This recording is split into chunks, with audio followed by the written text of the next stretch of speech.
Dear friends, अस्सलाम वालेकुम। English tense की लेक्चर सीरीज के अंदर आज हमारा 10वां लेक्चर है। इसके अंदर हम फ्यूचर कंटीन्यूअस टेंस को डिस्कस करेंगे। सबसे पहले हम इसकी एप्लीकेशन को डिस्कस करते हैं कि फ्यूचर कंटीन्यूअस टेंस क्या है। जैसा कि नाम से ही जाहिर है कि फ्यूचर फ्यूचर यानी मुस्तकबिल के अंदर कंटीन्यूअस यानी ऐसा काम जो कि मुस्तकबिल के अंदर जारी रहने वाला होगा, यानी कि इसके लास्ट पे आएगा रहा होगा, गी और गे। इसी तरह रहे हो, गे, गा, गी वगैरह। अगर हम सेंटेंस के स्ट्रक्चर को देखें कि वो स्कूल जा रहा होगा, वो क्रिकेट खेल रहा होगा, इसी तरह वो खाना खा रहा होगा और वो लाहौर जा रहा होगा। यानी फ्यूचर के अंदर क्या है, जो इमेजिनेशन को बता रहा है। फ्यूचर के अंदर क्या बता रहा है, ख्यालात को बता रहा है, शायद कि ऐसा हो रहा होगा।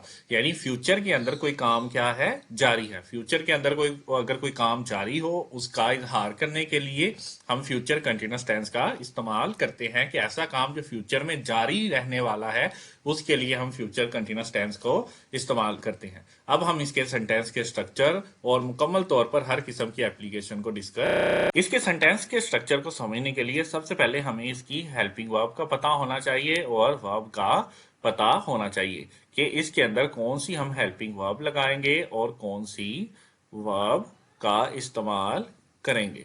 अगर हम, क्योंकि कंटीन्यूअस है तो वर्ब के लिए हमेशा आईएनजी वाली फॉर्म ही इस्तेमाल होती है। कंटीन्यूअस चाहे तो जो फ्यूचर कंटीन्यूअस हो या फ्यूचर परफेक्ट कंटीन्यूअस हो या कोई भी किसी किस्म का भी कंटीन्यूअस हो, प्रेजेंट का या पास्ट का, उसके लिए आईएनजी फॉर्म ही इस्तेमाल करते हैं। और इसके अंदर जो हेल्पिंग वर्ब इस्तेमाल होगी वो होगी विल बी। विल बी जो है हेल्पिंग वर्ब इस्तेमाल होगी और शैल बी भी इस्तेमाल हो सकता है। शैल बी इस्तेमाल होगा आई और वी के साथ, जबकि विल भी इस्तेमाल होगा ही के साथ भी, शी के साथ भी, इट के साथ भी और दे के साथ, यू के साथ और किसी भी किस्म के नाम के साथ। लेकिन मॉडर्न इंग्लिश के अंदर अगर आप शैल बी का इस्तेमाल ना भी करें, सिर्फ विल बी आई और वी के साथ भी इस्तेमाल कर लें, तो इसमें कोई इशू नहीं है। यानी आप एक ही समझे कि हेल्पिंग वर्ब जो है वो विल बी है। इसी तरह इसका जो सेंटेंस का स्ट्रक्चर है वो क्या है, subject plus helping verb plus object. इसका जो पॉजिटिव का सेंटेंस स्ट्रक्चर है वो सब्जेक्ट, हेल्पिंग वर्ब और ऑब्जेक्ट है। जैसा कि हमने लिखा था, वो क्रिकेट खेल रहा होगा, वो क्रिकेट खेल रहा होगा। सबसे पहले सब्जेक्ट आइडेंटिफाई है, सब्जेक्ट है वो क्या है, ही। उसके बाद हेल्पिंग वर्ब क्या आएगी, विल बी। उसके बाद वर्ब खेलना की जो वर्ब है प्लेइंग, क्योंकि कंटिन्यूस है तो आईएनजी वाली फॉर्म इस्तेमाल करेंगे। क्या खेल रहा होगा, ऑब्जेक्ट क्या है, cricket. Cricket, he will be playing cricket. इसी तरह अगर हम दूसरा सेंटेंस देखते हैं कि वो लाहौर जा रहा होगा, तो इसके अंदर क्या आ जाएगा, सब्जेक्ट ही आ जाएगा, हेल्पिंग वर्ब विल बी आ जाएगी और जाने की क्या होती है, गो, आईएनजी वाली form go, going to. Object क्या है, लाहौर, टू लाहौर।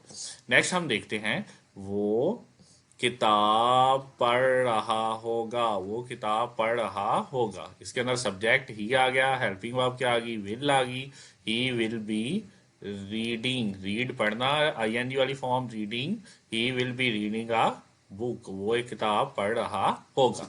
इस तरह जो पॉजिटिव का सेंटेंस स्ट्रक्चर है उसमें हेल्पिंग वर्ब भी आ जाएगा, वर्ब भी आ जाएगा और ऑब्जेक्ट आएगा। सब्जेक्ट ऑब्जेक्ट सेंटेंस से हेल्पिंग वर्ब और वर्ब आप याद रखेंगे। अब हम नेगेटिव, इंटेरोगेटिव और इंटेरोगेटिव नेगेटिव को डिस्कस। अब सबसे पहले आप एक कॉन्सेप्ट को याद रख लें कि अगर हमारी जो हेल्पिंग वर्ब है वो सिंगल वर्ड होगी।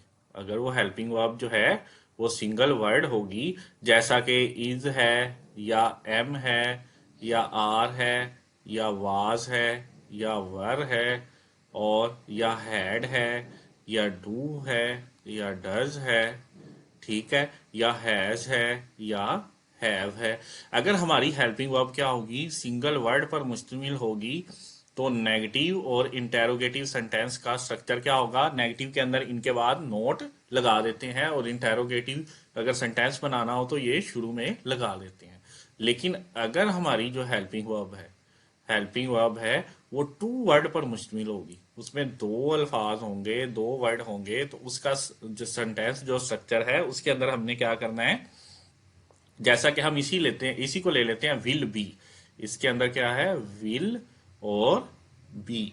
इसी तरह विल और बी, विल और बी।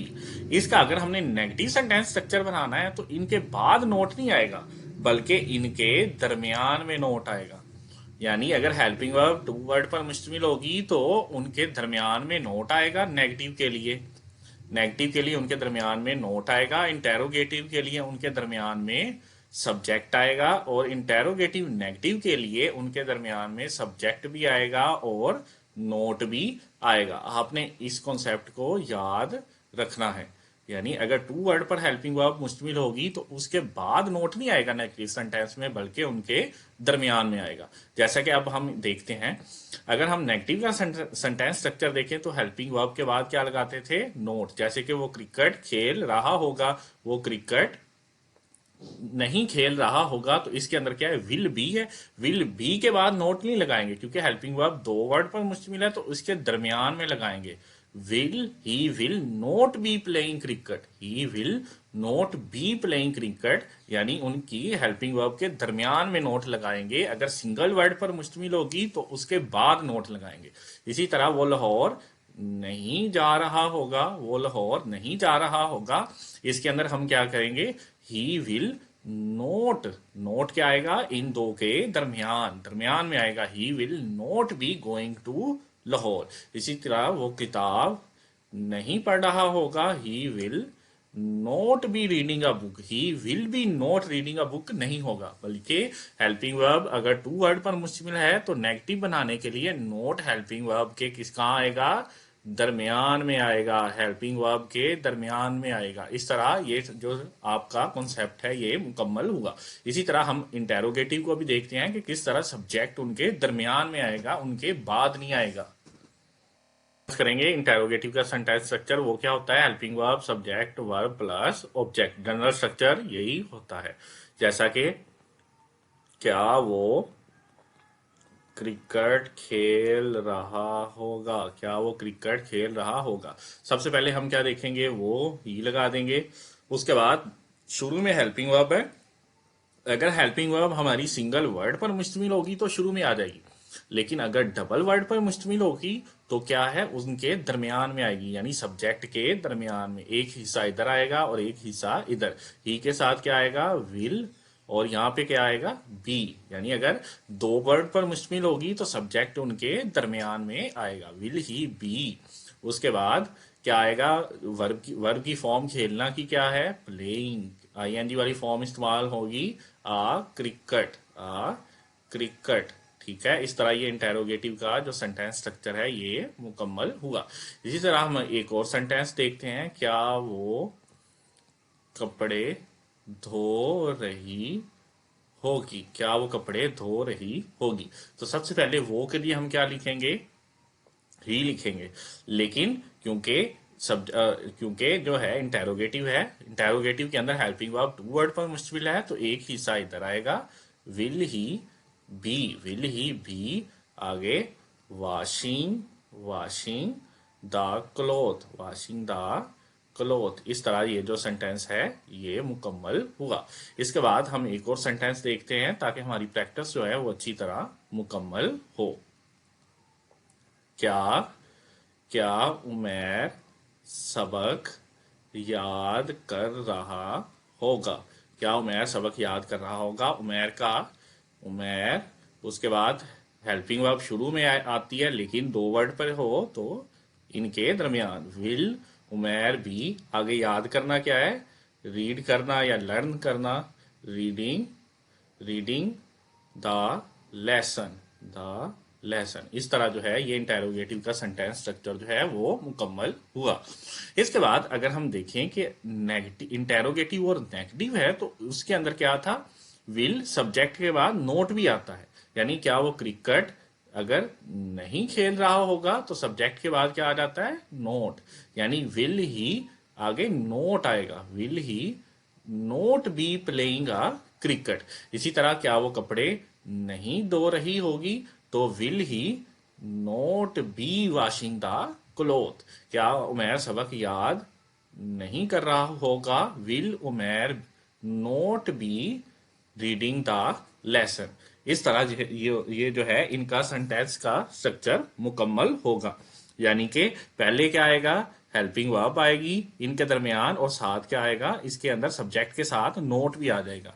यानी अगर नेगेटिव है तो नोट आएगा हेल्पिंग वर्ब के दरमियान, इंटेरोगेटिव है तो सब्जेक्ट आएगा, इंटेरोगेटिव नेगेटिव है तो सब्जेक्ट और नोट दोनों आएंगे। इस तरह ये जो सेंटेंस है ये मुकम्मल हुए। अब मैं आपको कुछ सेंटेंस दूंगा जिनकी आप खुद प्रैक्टिस करेंगे और मुझे कमेंट करेंगे कि आपको इस लेक्चर की कितनी समझ आई। आपने इन तमाम सेंटेंस की अच्छी तरह प्रैक्टिस करनी है और इन सेंटेंस को लिखकर इसके अलावा भी एक्स्ट्रा तकरीबन 20 सेंटेंस और बनाने हैं ताकि आपकी जो प्रैक्टिस है वो 100% तक एक्यूरेट हो जाए।